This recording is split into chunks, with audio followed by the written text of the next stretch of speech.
All right, so we just went through negative karma cards, challenging karma cards, whatever you want to call it. Now we go through the second karma card. So this is your good karma in life. This is the gift that you naturally receive.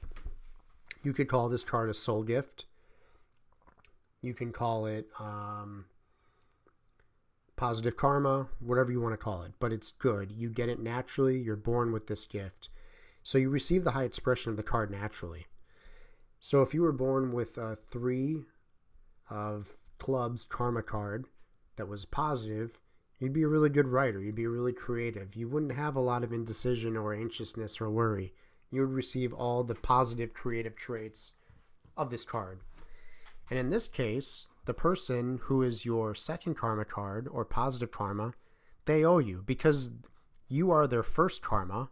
So they're giving to you, but you're receiving this gift from them, right? So we all have this, and you're going to look at this person and think, wow, this is great. They just give to me. They help me. They can't help it. And this person's thinking, you know, it's always going in one direction and they're kind of a nuisance. So it's an interesting little joke, I think, that the cards have for us. All right, so how do we find our second karma card? There's an extra step involved here compared to finding your first karma. So remember, for the first karma, negative karma, 2 of hearts, where does it sit? It sits here. Ace of clubs is its first karma card. Now let's use our examples again. 2 of spades. Where does the 2 of spades sit in the perfect spread? It sits in the Uranus-Uranus position. And who sits in the Uranus-Uranus position in the grand solar spread? The King of clubs. So the King of clubs is the soul gift or positive karma for the 2 of spades. You see how that worked? So I'm going to go back again. 2 of spades.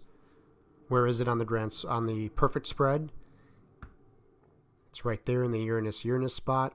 Who sits in Uranus-Uranus in the grand solar spread? The King of clubs. They owe the 2 of spades for renting that spot during this lifetime. And that's how you find your second karma card. I'm going to do another example. 10 of diamonds. Where does the 10 of diamonds sit in the perfect spread? Down in the Uranus-Mercury position. And the Queen of Spades sits there in this lifetime. So the Queen of Spades owes the 10 of diamonds. And the 10 of diamonds is going to receive this gift of self-mastery, passive leadership, leading by example, perfection, mastery over work. It's going to come easy to them. It's the gift that they've received from the Queen of Spades. All right, 6 of clubs. 6 of clubs sits in the Saturn-Neptune position. Saturn column, Neptune row. It sits in the Mars-Saturn position. By the way, the 6 of clubs is one of the cards that has Saturn for both, has a Saturn influence. So they're very hard on themselves. So if you give them feedback, they will explode because they've already given themselves that feedback 100 times in their own head. They know all their faults. So just a note. So you have the 6 of clubs sitting here. Who sits in their spot in the grand solar spread? The 2 of diamonds. 6 of clubs are going to be given the gift of ease in financial partnerships. It'll just be natural for them. It'll be easy.